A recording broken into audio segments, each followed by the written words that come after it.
A woman spoke 4 languages before she turned 13. She studied mathematics and Shakespeare at an institution tied to Yale. She engineered a building that has now survived 2 of California's most violent earthquakes without collapsing. And for over 100 years, the world has remembered her as a superstitious widow who lost her mind to grief and spent 4 decades hammering nails to confuse ghosts. Her name was Sarah Winchester, and almost everything you have heard about her and her famous San Jose mansion is a story that carnival workers invented 7 months after she was already dead. In 2015, a man named Walter Magnuson took over as general manager of the Winchester Mystery House, and he did something nobody before him had really bothered to do. He started asking questions. Why were so many doors in this building still locked? Why were there hallways guests were never shown? The answer, it turned out, was that entire sections of the house had simply never been reopened since Sarah's death in 1922 because nobody currently working there held the keys, and in some cases, nobody even knew the rooms existed. Over the following years, Magnuson's team pried open dozens of these forgotten spaces. Some were empty and damaged, full of broken tile and missing floorboards from the 1906 earthquake. Others were extraordinary. Stained glass windows mounted inexplicably at waist height. Wallpaper so vividly colored it looked untouched by a century of dust. Secret balconies overlooking the mansion's tangle of gables that no tour guide had ever mentioned because no tour guide had ever seen them. The most remarkable discovery came around 2016 when the preservation crew broke into a sealed attic space that had not been opened since the day Sarah Winchester died. Inside, they found a pump organ, a Victorian-era couch, a dress form, a sewing machine, and a scatter of paintings, arranged as though someone had simply stepped out and never come back. The room became known as the Daisy Room, named for the daisy pattern etched into its windows, and it is believed Sarah was actually inside that section of the house when the great 1906 earthquake struck, trapping her briefly before she had the whole wing sealed off. That single find pushed the confirmed room count of the mansion past 160, and it forced historians to ask a question the ghost legend never had a good answer for. If this house was really the product of a terrified woman building at random to confuse spirits, why does every newly opened room look like it was built, furnished, and finished with total intention? To understand that question, you have to go back and actually meet the woman the tourist industry spent a century burying. Sarah Lockwood Purdie was born in New Haven, Connecticut in 1839 into a household that hosted abolitionists and freethinkers and treated ideas like suffrage and animal welfare as normal dinner table conversation at a time when those positions were considered radical. By most accounts, she was educated far beyond what was typical for a woman of her era, reportedly fluent in several languages by adolescence and trained in mathematics, science, and literature at an academy connected to Yale. She married William Wirt Winchester in 1862, the son of Oliver Winchester, the man behind the Winchester Repeating Arms Company and the rifle that helped define the American frontier. It was a marriage that placed Sarah at the center of one of the great industrial fortunes of the 19th century, and it was also the beginning of a run of loss that would define the rest of her life. Her only child, a daughter named Annie, died in infancy in 1866. Her mother died in 1880. Her father-in-law, Oliver Winchester, died later that same year. And in March of 1881, William himself died of tuberculosis at just 43 years old.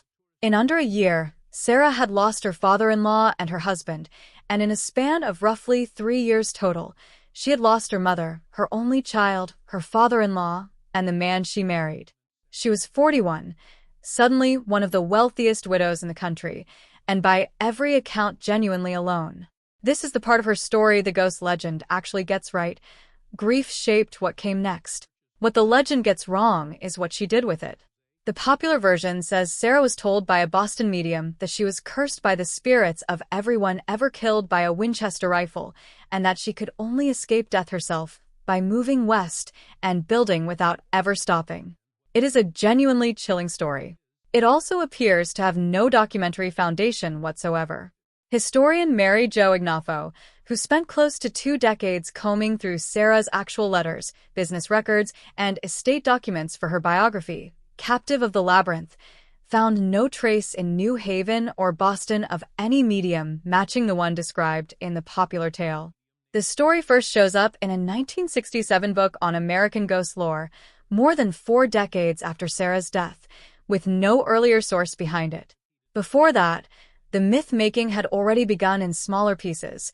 An 1895 San Jose newspaper item describing Sarah as someone who believed she'd die the moment her house was finished, printed with no interview, no named source, and no evidence she had ever said any such thing. The version of the story that really calcified into public memory, though, came from the people who bought the property to make money off it.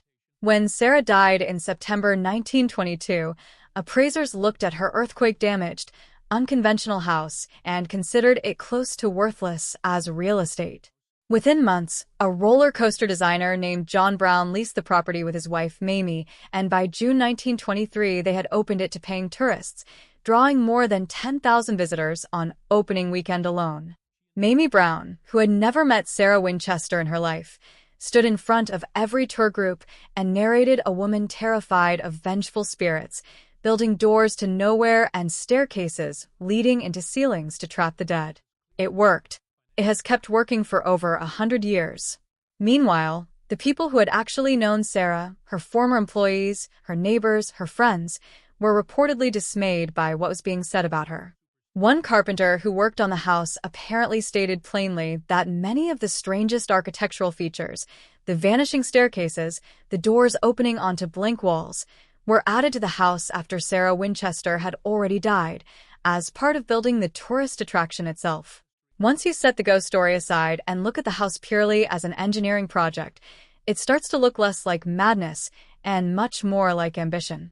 For a private residence built mostly in the 1880s and 1890s, it had features that were genuinely ahead of their time. Indoor plumbing with hot and cold running water, a working hot shower, forced air and steam heating running through dozens of fireplaces, and a gas lighting system powered by Sarah's own on-site carbide generator. She installed 3 separate elevators, including an early Otis electric model believed to be among the first in any residence on the West Coast. She built an intercom-style annunciator system that let her press a button in any room and have a small indicator drop in the staff quarters showing exactly where she was calling from.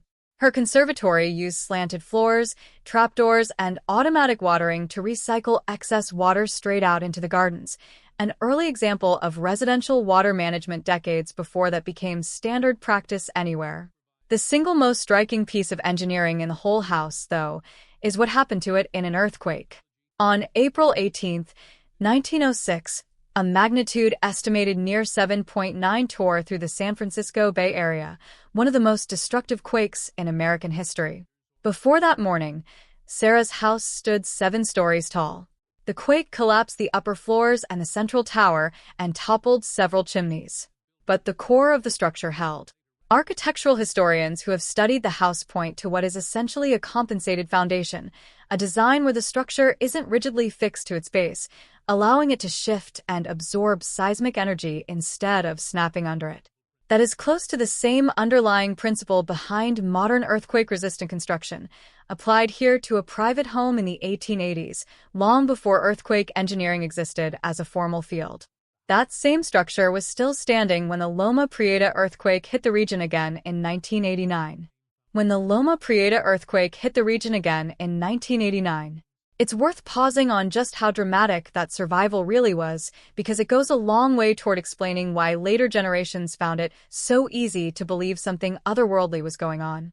Neighboring homes in the region were flattened or badly cracked by the 1906 quake. Chimneys across San Jose came down in piles of brick. Yet the core of Sarah's oddly shaped mansion, built without any formal training in seismic engineering because that field simply did not exist yet, rode out the shaking well enough that the surviving sections are still standing and open to visitors today. When a structure behaves that unusually well against a force that destroys buildings designed by trained architects, it is easy to see how an era, without the language of compensated foundations or seismic isolation, might reach for the supernatural instead. The truth that an untrained woman had independently arrived at sound structural principles decades ahead of her peers was a far less convenient story to tell than one about ghosts. Even the house's most famous, haunted, room turns out to have a far more ordinary explanation than the legend admits. Tour guides for decades have called a small, blue-walled chamber the seance room, describing nightly midnight rituals where Sarah supposedly summoned the spirits of everyone killed by a Winchester rifle for instructions on what to build next. Ignafo's research found no mention of any seance room in any document written before a magazine article published in the late 1920s, years after Sarah had died. Local historical accounts instead describe that same room being used at different points as a bedroom and workspace for household staff, including the family's head gardener. People who actually spent time with Sarah, including a companion who lived alongside her for years, reportedly insisted she held no superstitious beliefs at all and that there is no credible record of any seance ever taking place anywhere on the property. Even small details tied to the legend, like a cabinet fitted with exactly 13 hooks, are reportedly recent additions installed by the tourist attraction itself, long after Sarah's lifetime, to reinforce the numerology angle of the myth. What the story leaves out almost entirely is who Sarah actually was when she wasn't building. She appears, by the surviving record, to have been one of the more significant private philanthropists of her era, and almost none of it was publicized while she was alive. In 1909, she wrote to a hospital society in Connecticut about funding a memorial to her late husband, and over the following decade, she is reported to have given in the range of $1 million, equivalent to something like $15 million today, toward building a hospital dedicated specifically to treating tuberculosis, the disease that had killed William. That hospital opened in West Haven in 1918, was eventually absorbed into Yale's medical system in the late 1940s, and its legacy reportedly continues today through a lung disease center at Yale New Haven Hospital that still carries the Winchester name. She also gave to early redwood conservation efforts in California and to relief funds after the very earthquake that damaged her own home. She is said to have employed hundreds of workers across a range of nationalities, reportedly paying several times the standard daily wage for construction labor at the time, buying homes for longtime employees, and naming some of them directly in her will. There is also a room in the house that deserves far more attention than the seance legend ever gave it, and it has nothing to do with spirits. Tour guides sometimes call it the Witch's Cap, the only fully circular room in the entire mansion, topped with a domed ceiling that bends and amplifies sound in strange, almost impossible ways. Whisper against one wall, and the sound seems to travel straight to the opposite side of the room, distorted and strangely clear at the same time. That effect is entirely explainable through basic acoustics. A curved dome focuses sound waves toward a central point, the same physical principle behind famous whispering galleries in domed buildings around the world. It is a genuinely remarkable piece of architecture. It has simply never been marketable in the way a haunted seance chamber is, so for a century it sat in the shadow of a myth about a room next door that was actually just a gardener's office. A local newspaper editorial published shortly after her death in 1922 described her simply as a quiet woman who left behind a substantial fortune, nearly all of it directed toward philanthropy. That word, quiet, seems to be the real hinge of the whole story. Sarah Winchester doesn't appear to have been loud about her intelligence, her business sense, or her giving, and in an era that expected wealthy women to stay decorative and silent, that quietness left a vacuum. A vacuum that carnival operators, sensational newspapers, and later ghost story writers were more than happy to fill with something far more marketable than the truth. Academic researchers over roughly the last 15 years have been actively working to correct the record, arguing that the ghost mythology says far more about how society in that era handled a wealthy, independent, unconventional woman than it ever said about Sarah herself. One later reassessment of her life put it bluntly: her actual legacy is that of a brilliant and generous woman whose story was flattened into a spooky roadside attraction and left that way for a century. Ignafo, whose research remains the most thorough dive into Sarah's actual life, has said she believes Sarah essentially got a bad rap and has expressed hope that people will think twice before deciding someone is simply crazy because their choices don't match the expectations of their time.